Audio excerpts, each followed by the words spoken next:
In the unforgiving heart of the 1888 Montana Territory, a man can lose everything to the wind.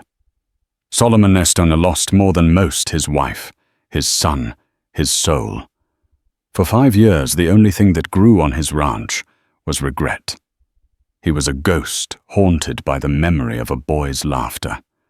But what happens when a stranger appears in a cloud of dust with a child by her side, a child wearing his son's face, holding a toy only he could have given him? This isn't just a story of a second chance. It's a story of a past that refuses to die. The wind on the high plains of Montana had a voice. Solomon Jed Stone had learned its language over 5 long years. It was a mournful dialect of whistles and moans that swept down from the crazy mountains, carrying the scent of pine and the chill of forgotten snow. It spoke of absence of emptiness, a constant, keening reminder of everything he had lost. His ranch, the Triple Horn, was a sprawling testament to a dead dream. It spread over 3,000 acres of prime grazing land near the Yellowstone River, a territory carved from the wilderness with sweat, blood, and hope. The main house, a sturdy 2-story log structure Jed had built with his own hands, stood as a monument to a future that had vanished. It was too large now, its rooms echoing with the silence of a life that was no longer lived within its walls. The curtains, once a cheerful calico print chosen by his wife Martha, were faded and drawn. Dust motes danced in the slivers of sunlight that managed to pierce the gloom, illuminating a world frozen in time. Solomon was 42, but looked a decade older.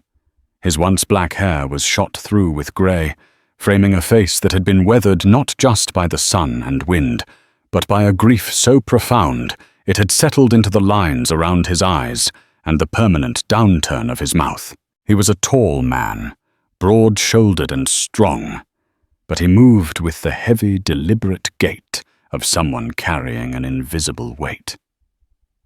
The year was 1888. 5 years earlier, in the brutal winter of '83, his world had ended. Martha and their 7-year-old son Thomas had gone to visit her sister in Miles City, a 2-day journey by wagon. They never arrived.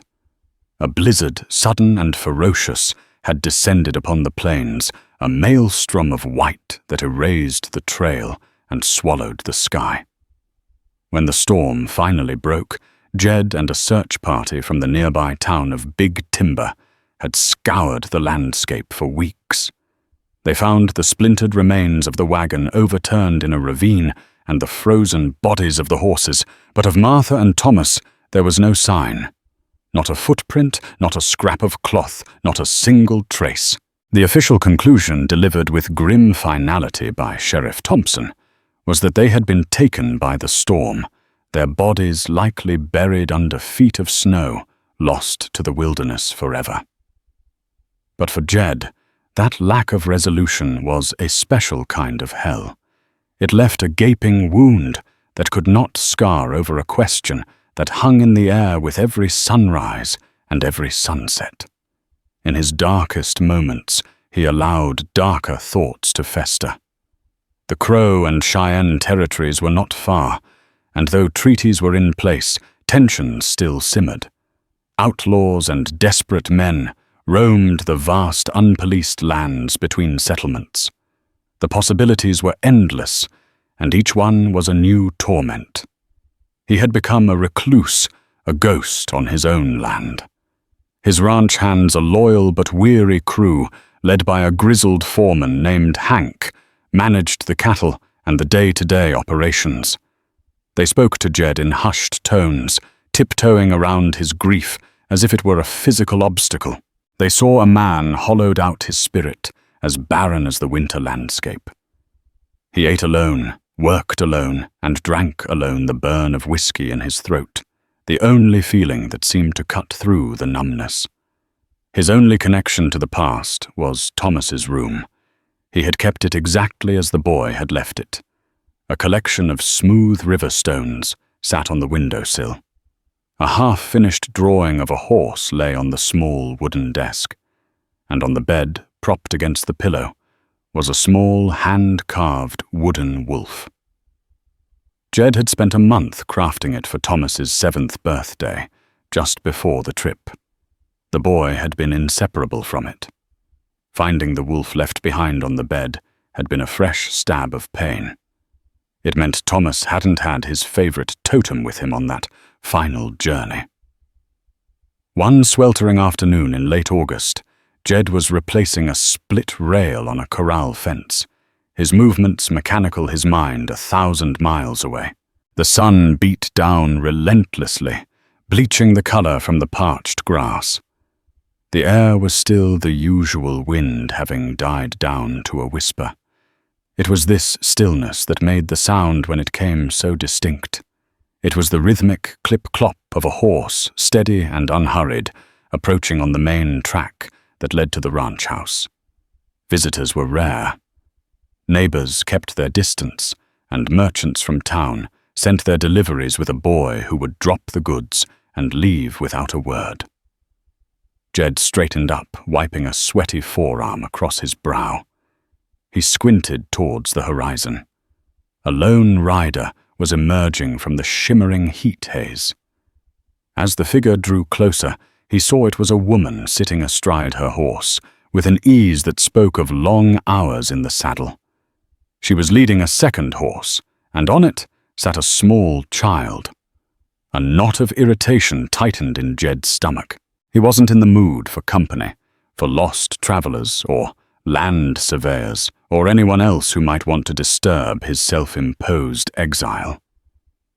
He set his jaw, preparing to send them on their way with a curt dismissal. The woman rode directly towards him, stopping her horse a few feet from the corral. She was dressed in practical, dusty riding clothes, her face shaded by the wide brim of a worn hat. She pushed it back, revealing a face that was striking not for its beauty, but for its strength. She had high cheekbones, a steady, intelligent gaze, and an air of quiet determination. "Mr. Solomon Stone?" she asked, her voice clear and direct, without the tentative preamble he usually heard from strangers. Jed simply nodded his eyes, flicking to the child. The boy was small for his age, perhaps 7 or 8, with a thatch of unruly brown hair, the color of dried leaves. He stared at Jed with wide, solemn eyes, his hands clutching the saddle horn. There was something in the boy's face, a familiarity, that pricked at the edges of Jed's memory, a faint echo of a face he saw only in his dreams. He dismissed it as a trick of the light, a symptom of his grief-addled mind. "My name is Marie," the woman said. "Marie Vance. I've traveled a long way to find you." "I'm not looking for trouble," Jed said, his voice a low rasp. "Whatever you're selling, I'm not buying. The town of Big Timber is another 10 miles east. You can find what you need there." Marie's expression didn't change. She held his gaze unflinching. "I'm not selling anything, Mr. Stone. And I'm not lost. I came here for a reason." She paused, and then her eyes shifted to the boy beside her. "This is for you." With a gentle nudge, she urged the boy's horse forward. The child looked down at his hands, then back at Jed. He was holding something, a small, dark object. As he extended his hand, the sunlight caught it, glinting off the polished, worn wood. Jed's breath caught in his throat. His heart, a dull, slumbering thing in his chest, gave a violent lurch. The world seemed to tilt on its axis, the sounds of the ranch, the lowing of distant cattle, the buzz of flies fading into a deafening roar in his ears. In the boy's outstretched hand was a wooden wolf. It wasn't just a wooden wolf. It was the wolf. He knew every groove, every notch he had painstakingly carved. The chip on the left ear, where he'd slipped with his knife. The specific grain of the pine wood he had chosen from a fallen branch behind the barn. It was the one he had made for Thomas. Solomon stared at the wooden wolf, his mind a maelstrom of confusion and disbelief. He reached out a trembling hand, his calloused fingers hovering over the familiar object, as if it might vanish like a mirage. The boy dropped it into his palm. It felt solid, real. The weight of it, the feel of the wood, was an anchor in the dizzying sea of his emotions. "Where did you get this?" Jed's voice was a choked whisper. He looked from the wolf to the boy, truly seeing him for the first time. The solemn brown eyes, the shape of his face, the way his hair fell across his forehead. It was like looking at a faded photograph of his own son come to life. "His name is Ben." Marie said softly, breaking the spell. "I believe he is your son, Mr. Stone. I believe he is Thomas." The words hit Jed like a physical blow. "Thomas is dead." He said the statement, flat, automatic. It was a truth he had forced himself to accept, a cornerstone of his desolate world. To question it was to invite madness. "My son died 5 years ago in a blizzard. His body was never found." Marie countered her gaze, unwavering. "He wasn't in the storm. He was taken." Jed's head snapped up, his eyes locking onto hers. "Taken by who?" "That's the part I don't fully understand," Marie admitted. "I found him 2 years ago in a mission down in the Arizona Territory, the St. Jude's mission for children outside of Prescott. The priests said he was brought there by a prospector who claimed to have found him wandering alone in the desert, half-starved and unable to speak. They called him Ben because he couldn't tell them his own name. He had no memory of his life before, none at all. The only thing he had with him was this." She gestured to the wolf in Jed's hand. Jed felt the ground shift beneath him. Arizona. It was over 1,000 miles away. How could a 7-year-old boy from Montana end up in the Arizona desert? The story was preposterous, a cruel fantasy. Yet the boy, the wolf, he doesn't remember anything. Jed asked, his gaze fixed on the child who was watching him with a mixture of fear and curiosity. Flashes. Nightmares, Marie said. He talks in his sleep sometimes, about snow, a loud noise like thunder, a woman crying, and a man with a black coat. But he can't put it together. The priests said the trauma, whatever it was, sealed his memories away. Jed looked at the woman, a deep suspicion taking root. "And who are you in all this? Why bring him here? What do you want?" "I was a teacher at the mission," Marie explained. "I grew fond of him. He was different, lost. I was the one who noticed the wolf. He never let it go. I asked him about it over and over, and one day he said a word. Home. Then another. Papa. I started doing some research. I wrote letters to sheriffs and marshals in the Northern Territories describing the boy and the wolf. It took a long time, but a letter finally came back from Sheriff Thompson in Big Timber. He told me the story of the Stone family. Jed's mind reeled. Sheriff Thompson. It lent a sliver of credibility to her outlandish tale. He sank down onto the edge of the water trough, the wooden wolf clutched in his hand, his knuckles white. He looked at the boy, Ben or Thomas, and a war raged within him. Hope, a feeling so long dead, he barely recognized it, fought against the grim logic of his grief. To hope was to risk having his heart shattered all over again. "Bring them inside, boss." A voice cut through his thoughts. It was Hank, his foreman, who had approached unnoticed, his weathered face a mask of concern and bewilderment. Jed looked up, dazed. The sun was beginning to dip towards the mountains, painting the sky in hues of orange and purple. The day was ending, and this impossible dream or nightmare was still here. He gave a slow, hesitant nod. The dinner that night was the strangest meal ever served in the Triple Horn ranch house. Hank's wife, Clara, who cooked for the crew, had laid out plates of beef stew and fresh bread, her eyes constantly darting towards the small, silent boy sitting at the long dining table. Jed sat at the head of the table, a position he hadn't taken in years, staring at the child who ate with a quiet, meticulous care. Marie sat between them, a calm presence in a room thick with tension. "He has Martha's eyes," Clara whispered to Hank in the kitchen, her voice trembling. "God is my witness, Hank. That's Martha's boy." Jed heard them. He saw it too. The same deep, soulful brown. He had his mother's mouth, but the line of his jaw, the shape of his nose, that was all stone. That was all Solomon.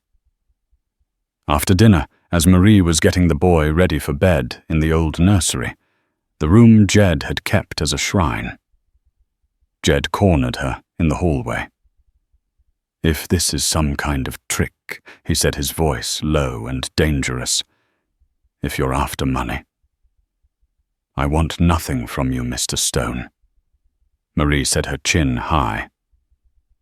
"I used my own savings to travel here. I did it for the boy. He deserves to know who he is, to have a home. Whether you are his father or not is for you to decide. But I believe you are. And I believe something terrible happened to him and his mother." She pushed a stray strand of hair from her face, her expression softening slightly. "He has a scar," she said quietly, "on his left shoulder, a small crescent-shaped one." Jed froze. When Thomas was 5, he'd fallen from the hayloft in the barn. He'd landed on a broken piece of machinery, a rusted sickle blade that had sliced a deep crescent-shaped gash in his shoulder. Jed had carried him screaming and bleeding all the way back to the house, while Martha held a cloth to the wound. The memory was so vivid, so painful, he had buried it deep. Without a word, he pushed past Marie and walked into Thomas's old room. The boy was sitting on the edge of the bed in a long nightshirt, looking small and lost. He flinched as Jed entered, his eyes wool with apprehension. Jed knelt before him, his movements slow, deliberate. "Son," he began, his voice cracking on the word. May I see your shoulder?" "Your left one." The boy looked at Marie, who stood in the doorway, and gave him an encouraging nod. Hesitantly, the child pulled the collar of his nightshirt to the side. And there it was, faint and white against his skin, but unmistakable. A crescent-shaped scar. The last wall of Jed's resistance crumbled. A sob, raw and ragged, tore from his throat. It was the sound of 5 years of dammed-up grief breaking free. He reached out and pulled the boy into his arms, burying his face in the child's hair, which smelled of soap and dust and road.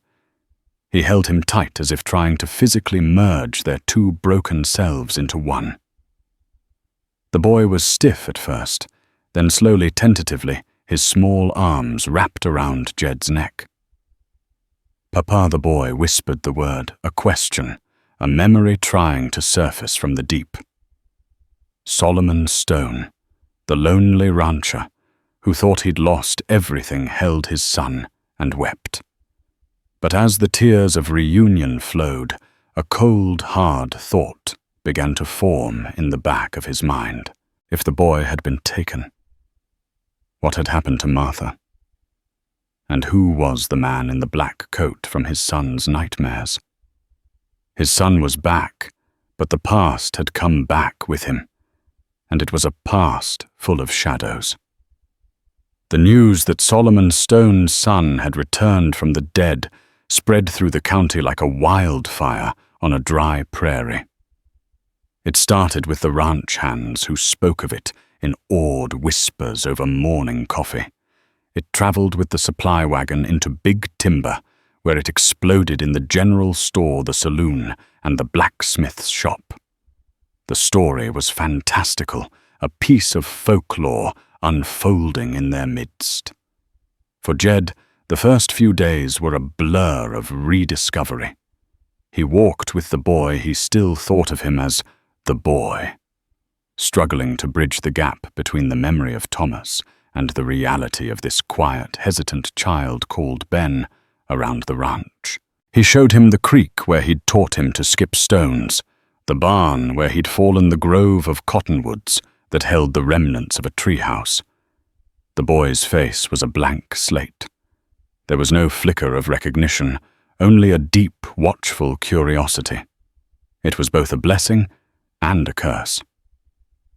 Jed had his son back, but the boy he had lost was still gone, buried under layers of trauma and time. Marie became a quiet fixture in the house. She had planned to leave once she was sure the boy was safe, but it quickly became apparent that her presence was a necessary bridge between the shell-shocked father and the amnesiac son. She was the only one who could soothe the boy when he woke screaming from his nightmares. She coaxed him to eat, to speak, to venture out of the house. A fragile truce formed between her and Jed, born of their shared concern for the child. He was grateful for her help, yet a part of him remained deeply suspicious. She knew too much and too little. Her story was plausible, but it felt incomplete, like a book with missing chapters. The town's reaction was a mix of wonder and skepticism. Old friends of the family, like the pastor and his wife, came to the ranch bearing cakes and condolences, their faces etched with a kind of fearful pity. They saw the scar, they saw the resemblance to Martha, and they proclaimed it a miracle. But others were not so sure. The loudest of the doubters was Silas Blackwood. Blackwood was the owner of the neighboring ranch, the vast Arrowhead spread. He was a hard man, with a face like a clenched fist and eyes as cold and grey as a winter sky. He and Jed had been rivals for years, their disputes over water rights and grazing lands legendary in the valley. Blackwood had made no secret of his desire to acquire the Triple Horn, and he had made an offer to buy Jed out shortly after Martha and Thomas had disappeared, an act of predatory timing that Jed had never forgiven. Blackwood cornered Sheriff Thompson in the Big Timber Saloon a week after the boy's return. "You can't possibly be buying this nonsense," Frank Blackwood sneered, his voice carrying across the quiet room. "A woman shows up out of the blue with a half-wild orphan and a story you couldn't sell in a dime novel, and suddenly Jed Stone's heir is resurrected." Sheriff Frank Thompson, a man who preferred peace and quiet over just about anything, took a long sip of his beer. "I've seen the boy, Silas. He's the spitting image of Jed's wife. And he has the scar. The one Jed told me about 5 years ago. Scars can be made. Resemblances can be found," Blackwood retorted. "This stinks of a swindle. That woman is playing him and you for fools. She's after his land, his money. What else could it be?" The sheriff sighed. He didn't like Blackwood, but the man's cynicism echoed his own professional doubts. The story was too neat and too fantastic. "I'm keeping an eye on it, Silas. Don't you worry." The pressure from Blackwood and the whispers in town forced the sheriff's hand. He rode out to the Triple Horn a few days later, his face grim. Jed met him on the porch. "Jed." "I need to ask some questions," Thompson said, foregoing any pleasantries. Official-like. Marie brought the boy out onto the porch. The sheriff knelt down, his expression softening as he looked at the child. "Son, my name is Sheriff Thompson. I was a friend of your mother's. I want to ask you about the time before you came to the mission. Do you remember anything at all?" The boy, whom Jed was now trying to call Thomas, shrank back, hiding behind Marie's legs. He shook his head, his eyes wide with fear. "He has nightmares," Marie offered. "He talks about a man in a black coat." Thompson's eyes narrowed. A black coat. Anything else? What did his voice sound like? Thomas shook his head again, pressing his face into Marie's skirt. "Loud," he whispered, so faintly they could barely hear him. His voice was loud. Like thunder. The sheriff looked at Jed. "That's not much to go on." He stood up, dusting off his knees. "And you, Miss Vance, you say a prospector brought him to the mission. Did anyone get his name?" "They said he was an old man named Jebediah." "An odd coincidence," Marie said. "He didn't give a last name. He said he was heading into the mountains and didn't want to be burdened with a child. He took the reward the mission offered for foundlings and was gone the next day." "Convenient," Thompson muttered under his breath. He turned to Jed. "Look, Jed, I want to believe it. I truly do. But this is strange. A boy who looks like your son with a scar, like your son who has your son's toy, but who has a different name and no memory. And a woman who appears from nowhere with a story full of holes. You need to be careful." The sheriff's visit left a pall over the ranch. Jed's own doubts, which he had tried to suppress, resurfaced with a vengeance. He started watching Marie, studying her, when she thought he wasn't looking. She was a paradox. She was patient and kind, with Thomas, her affection for him, seemingly genuine. But there was a guardedness to her, a reserve that kept him at a distance. He knew nothing about her life before the mission, her family, her home. She deflected personal questions with a practiced ease, turning the conversation back to the boy. One night, unable to sleep, Jed was pacing the downstairs hallway when a sound from upstairs made him freeze. It was a floorboard creaking in the room Marie was using. His suspicions, fueled by the sheriff's warnings and Blackwood's accusations, got the better of him. Moving with a predator's silence, he crept up the stairs and stood outside her door, listening. He heard faint rustling, the sound of paper. Then her voice so low he could barely make it out. She was humming. It wasn't a random tune. It was a lullaby. A lullaby Martha used to sing to Thomas every night. A cold dread washed over Solomon. It was a simple, obscure tune, one Martha's mother had taught her. There was no way Marie could know it. No way at all, unless she had heard it from Martha herself. The implication was staggering. If Marie knew the lullaby, it meant she must have met Martha. And if she had met Martha, then her story about finding the boy in a mission in Arizona was a lie. All of it. The prospector, the mission, the letters to the sheriffs, a carefully constructed fabrication. His mind raced, trying to piece it together. Why the elaborate deception? If she knew what happened to Martha, why not just tell him? Was she involved? Was she the man in the black coat's accomplice? Was she threatening him, using his son as a pawn in some twisted game for his ranch? Blackwood's words echoed in his head. This stinks of a swindle. She's after his land, his money. Jed's hand went to the Colt peacemaker he had taken to wearing again.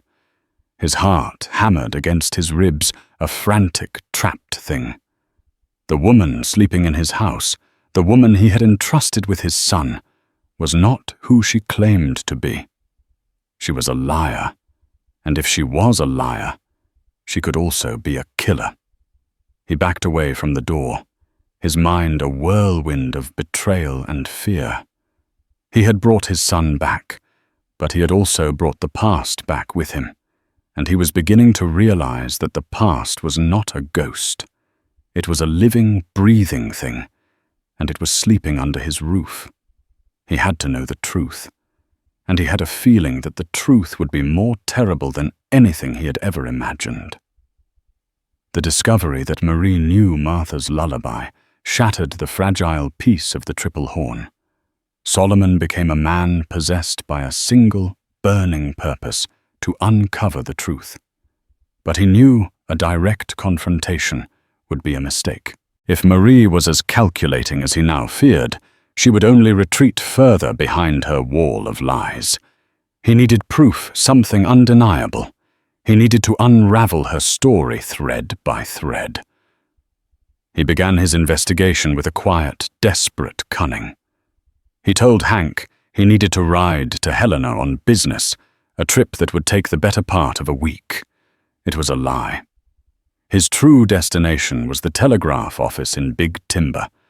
From there, he sent a carefully worded wire to the U.S. Marshal's office in Prescott, Arizona. To us, Marshal, Prescott Azzi Territory. Stop. Seeking information. Re St. Jude's Mission for Children. Stop. Specifically inquiring about former teacher Marie Vance and child called Ben Admitted. Approx. 1886. Stop. Urgent family matter. Stop. Any information appreciated. Stop. Solomon Stone. Big Timber. Montana Territory. The wait for a reply was agonizing. For 3 days, Jed paced the confines of a cheap hotel room in Big Timber, his mind a torment of speculation. Was Marie an outlaw, a member of some gang that had preyed on his family? Was she holding the truth about Martha over his head, waiting for the right moment to make her demand? Every possibility was darker than the last. On the 4th day, the reply came. To Solomon Stone. Big Timber. Stop. No record of St. Jude's Mission in or around Prescott.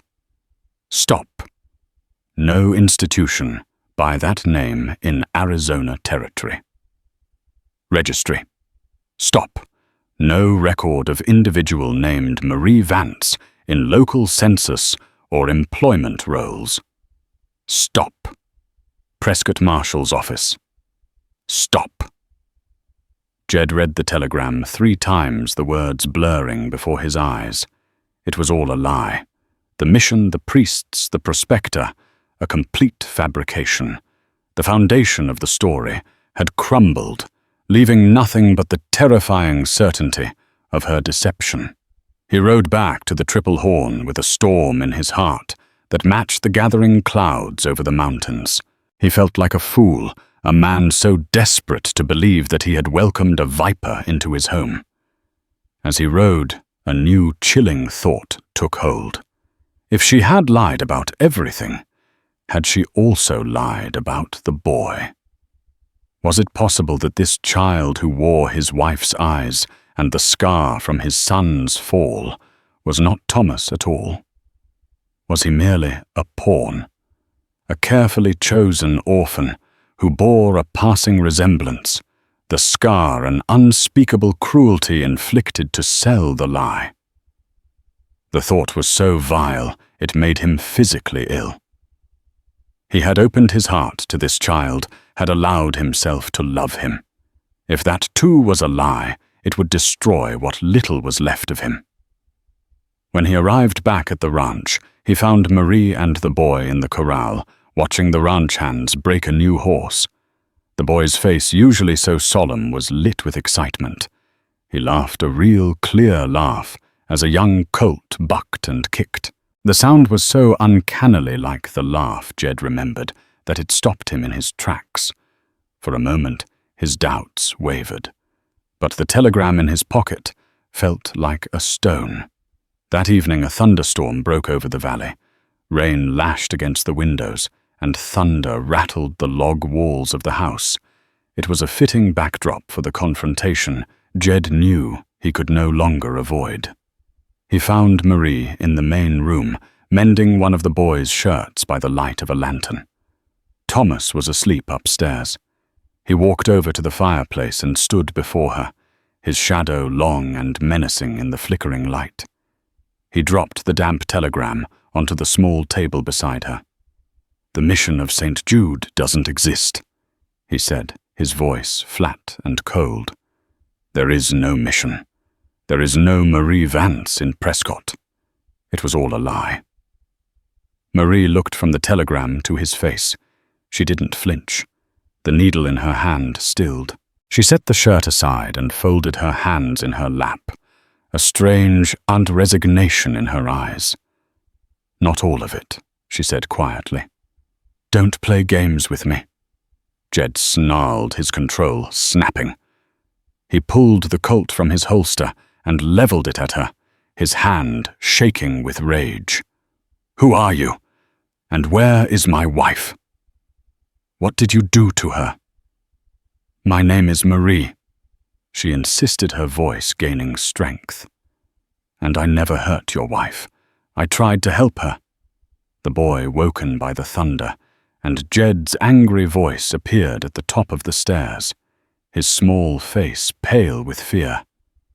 "Papa," he cried out. "Stay up there, Thomas!" Jed yelled, not taking his eyes off Marie. The use of his son's true name was unconscious, a slip of the tongue born from the turmoil in his heart. Marie's eyes darted to the boy, then back to Jed. "Put the gun down, Solomon. You are frightening your son. Let me tell you the truth. All of it." Jed hesitated, his gaze locked on her. The raw emotion in her voice, the plea in her eyes felt real. Slowly, reluctantly, he lowered the gun. "My real name is Marie Murphy." She began, her voice low and steady, despite the storm raging outside and in. "My husband and I had a small homestead about 40 miles south of here, near the Beartooth foothills. 5 years ago in the winter, a man came to our cabin. He was leading a wagon with a woman and a small boy inside. The man was Silas Blackwood." Jed's blood ran cold. "Blackwood?" "Yes," Marie confirmed. "He said their wagon had broken down and the woman had taken ill. He asked if they could shelter with us until the blizzard passed. The woman was Martha." "Your Martha?" She was feverish, delirious. The boy was Thomas. They were terrified, not of the storm, but of him, of Blackwood. She took a shaky breath, her eyes dark with the memory. Blackwood was not helping them. He was holding them captive. I heard them arguing. Martha was pleading with him, asking him why he was doing this. "He said that you were a stubborn fool, that you would never sell the triple horn as long as you had a family. He said he was going to make sure you had nothing left to stay for. He planned to get rid of them and make it look like the storm had taken them." Jed felt the floor drop out from under him. The world narrowed to Marie's face, her words painting a picture of unimaginable evil. "My husband Liam confronted him." Marie continued, her voice breaking. "Liam was a good man, a brave man. He told Blackwood to get off our land." "Blackwood?" He laughed. "He had 2 men with him. They shot my Liam, right there in front of me." Tears streamed down her face, now silent and unchecked. "They were going to kill me too." But Martha, in her fever, started screaming. It created a diversion. I grabbed Thomas and ran. I ran out into the blizzard with your son, with nothing but the clothes on my back. I could hear them searching for us, shouting my name. I just kept running." She looked up at him, her face a mask of old pain. The lullaby. I heard Martha singing it to Thomas in our cabin, trying to soothe him. It was the last time I ever saw her alive. The story was so monstrous, so horrific, that Jed struggled to comprehend it. Blackwood, his rival, his enemy. It all made a terrible, sickening kind of sense. His offers to buy the ranch, his immediate dismissal of the boy's return, his attempts to discredit Marie. It was the frantic work of a guilty man trying to protect his secret. I hid with Thomas in an old trapper's lean-to until the storm passed. Marie said, her voice barely a whisper. When it was clear, I knew I couldn't go back. Blackwood would be looking for me, the only witness, and I couldn't go to the law in Big Timber. I didn't know who Blackwood knew, who was on his payroll. And what proof did I have? My word against the richest man in the valley. So I fled. I took Thomas and I ran south. I changed my name. I invented the story of the mission because I knew Blackwood would be searching for a woman named Marie Murphy and a boy named Thomas Stone. I had to erase who we were to keep him safe. She looked towards the stairs where the boy stood trembling, listening to a story he couldn't possibly understand, but whose terror he could feel. He was so traumatized, he lost his voice, then his memory. I did the only thing I could think of to protect him. I gave him a new name and a new past. I waited. I waited for years until I felt it was safe, until I thought I could bring him home without leading Blackwood right to us. I never wanted your money, Solomon. I only wanted to give you back your son, and to see that monster pay for what he did to my husband. And to your wife. The truth in all its brutal clarity settled over Jed. This woman was no swindler. She was a survivor. She was a hero. She had saved his son's life at the cost of her own. The weight of his suspicion, his threats crashed down on him with suffocating force. He looked at the gun still in his hand, disgusted with himself. He slid it back into its holster and walked over to her. He knelt just as he had knelt before his son and took her hands in his. They were cold as ice. "Forgive me," he said, his voice thick with shame. "Marie, forgive me." Before she could answer, a loud banging echoed from the front door, powerful enough to be heard over the storm. It wasn't a knock. It was the sound of a rifle butt hammering against the wood. A voice amplified by the wind and the rain cut through the night. A voice that sounded like thunder. "Stone. I know you're in there. And I know who you're with. Send out the woman, and I might just let you and the boy live." It was the voice of Silas Blackwood. The past hadn't just returned. It was on his doorstep, armed and ready to finish what it had started 5 years ago in the snow. The sound of Blackwood's voice, a roar of triumphant malice, jolted Solomon from his stupor. The time for guilt and apologies was over. The past was no longer a shadow. It was a physical threat, pounding on his door, intent on destroying what little he had managed to reclaim.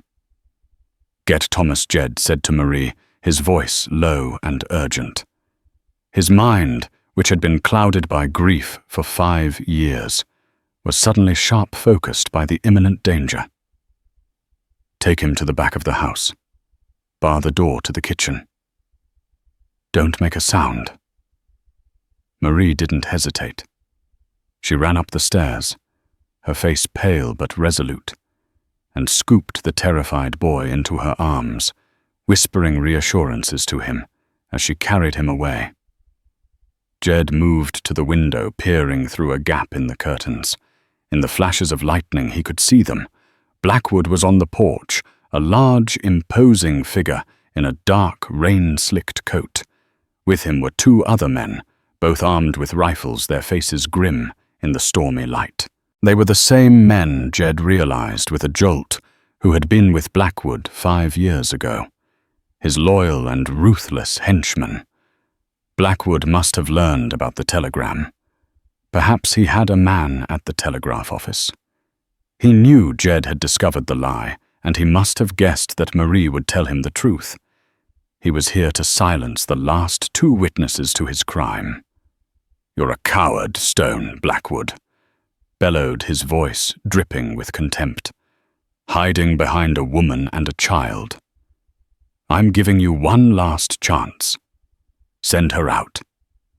Jed backed away from the window, his mind racing through the layout of the house, calculating his options. They were limited. 3 armed men against 1. But this was his home. He knew its every secret. He grabbed a second pistol from a drawer in his desk and a box of cartridges, stuffing them into his pockets. He blew out the main lantern, plunging the room into near darkness, lit only by the fireplace and the erratic flashes of lightning. The element of surprise was his only advantage. He crept to the front door. "You're the coward, Blackwood," Jed shouted back, his voice steady. "Coming here in the middle of the night. You murdered my wife. You murdered an innocent man. You won't be leaving this ranch alive." There was a moment of silence, then Blackwood's cruel laugh. "Brave words, Stone. But they're just words." The sharp crack of a rifle shot echoed through the night, and a bullet splintered the wood of the door just inches from Jed's head. The assault had begun. Jed retreated from the door, moving silently through the darkened house. He knew they would try to break in, likely from the front and back at the same time. He went to the kitchen first, checking the heavy oak bar Marie had dropped across the back door. It would hold for a while. He could hear her moving in the pantry, keeping Thomas quiet. Another volley of shots peppered the front of the house. They were trying to intimidate him, to flush him out. Jed didn't panic. He moved upstairs, his stockinged feet making no sound on the wooden floors. He went to the window of his own bedroom, which overlooked the porch from the side. He could see one of Blackwood's men, a lanky man, with a cruel face, using the butt of his rifle to smash one of the front windows. Jed rested his pistol on the windowsill, took a deep breath to steady his hand, and waited. When the man paused, framed in a brilliant flash of lightning, Jed fired. The man cried out, clutching his shoulder, and stumbled back off the porch, his rifle clattering to the ground. "One down! He's upstairs!" Blackwood roared. "Get inside! Now!" The smashing of the front window intensified, and then Jed heard the glass shatter, followed by the heavy thud of a body landing inside. The other henchman was in the house. Jed moved swiftly, silently to the top of the stairs. He flattened himself against the wall, his pistol aimed at the bottom of the staircase. He could hear the man moving in the darkness below, kicking aside furniture, trying to get his bearings. "Stone, show yourself!" The man yelled, his voice edgy. Jed remained silent. He controlled his breathing, listening. He heard the man's heavy footsteps cross the main room and head towards the hallway that led to the kitchen. He was going for the back door to let Blackwood in. Jed knew he had to act. He came down the stairs in a rush, using the thunder to cover the sound of his footsteps. The henchman heard him at the last second and spun around, raising his rifle. But Jed was faster. He fired twice. The man grunted, staggered back against the wall, and slid to the floor in a heap. Silence descended on the house, broken only by the drumming of the rain and Jed's own ragged breathing. 2 down, but the most dangerous one remained. Clever Stone, Blackwood's voice called from outside, closer now. He was right outside the broken window. You always were clever, but cleverness won't save you. Suddenly the flames in the fireplace leaped and danced as a burning log was kicked into the room from the hearth. Blackwood was coming down the chimney. It was an old outlaw trick, one Jed had heard stories about but had never seen. The chimney was wide built for massive winter fires. For a man of Blackwood's size, it would be a tight squeeze, but possible. Jed backed away, his mind racing. He was trapped. Blackwood would emerge from the fireplace in seconds, armed and ready. Then from the back of the house, he heard the bar on the kitchen door being lifted. Solomon. It was Marie's voice. She was holding a heavy cast-iron skillet, her face set with fierce determination. The back is clear. Go. Jed hesitated. He couldn't leave her. From the fireplace came a shower of soot and a grunt of exertion. Blackwood was almost through. In that split second, Jed made a choice. He was not the man he was 5 years ago. He was not the man he was yesterday. He was a father and a protector. He ran not for the back door, but for the fireplace. As Blackwood's boots appeared in the opening, Jed grabbed the iron poker from its stand. With a guttural roar, he jabbed it upwards into the chimney with all his strength. There was a howl of pain and rage from above, and Blackwood tumbled out of the fireplace, covered in soot, his arm bleeding where the poker had struck him. He lost his footing, and his pistol skittered across the floor. The 2 men rivals for years, now mortal enemies, stared at each other across the room. Blackwood, his face a mask of black soot and fury, scrambled for his gun. But Jed was on him in an instant, tackling him to the ground. They rolled across the floor, 2 big men locked in a primal struggle for survival. Blackwood was strong, his hands like vices, grabbing for Jed's throat. Jed slammed his elbow into Blackwood's face, breaking his grip. Blackwood roared and landed a heavy punch to Jed's ribs, knocking the wind out of him. The fight was brutal, desperate. They crashed into furniture, overturning a table, their grunts and curses mingling with the sound of the storm. Blackwood managed to get on top of Jed, his thumbs pressing into Jed's windpipe. Jed's vision started to swim in black spots. His lungs burned. Then he saw it just within reach. The wooden wolf. It had been knocked from the mantelpiece during the struggle, and now lay on the floor beside him. With the last of his strength, he grabbed the small, hard object. He swung his arm around and slammed the pointed end of the wolf into Blackwood's temple. Blackwood cried out, his grip slackening for just a second. It was all Jed needed. He heaved with all his might, throwing Blackwood off him. He scrambled to his feet, gasping for air, and kicked Blackwood's pistol further away. Blackwood staggered to his feet, dazed and bleeding, a look of disbelief on his face. You can't win, Stone," he rasped. "I own this valley. I own the law." "You own nothing," Jed said, his voice cold as the grave. He picked up his own pistol from where he'd dropped it.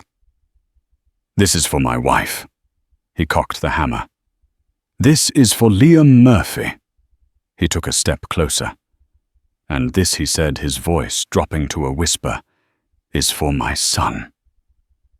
Outside, a final brilliant fork of lightning lit up the sky, followed by a deafening clap of thunder. When Sheriff Thompson and a hastily assembled posse arrived at dawn, they found a scene of carnage. The two henchmen were dead. Silas Blackwood lay lifeless on the floor of the main room, his reign of terror over. They found Solomon Stone sitting on his porch, watching the sunrise break through the departing clouds. Marie was beside him, and nestled between them wrapped in a blanket, and fast asleep was Thomas. The wooden wolf was clutched tightly in the boy's hand. The long night was over. The storm had finally passed. Solomon Stone's story is a testament to the enduring power of hope and the fierce, unyielding nature of a father's love. He journeyed through the darkest valleys of grief and betrayal, only to find that what he thought was lost was simply waiting to be found. The scars of the past may never fully fade, but they are a reminder of the battles we have survived and the love that gives us the strength to fight them. What did you think of Solomon's incredible journey? Do you believe in second chances? Let us know your thoughts in the comments below. If this story of redemption on the frontier moved you, please give this video a like and share it with someone who loves a powerful tale. And don't forget to subscribe to our channel for more unforgettable stories from the heart of the Wild West.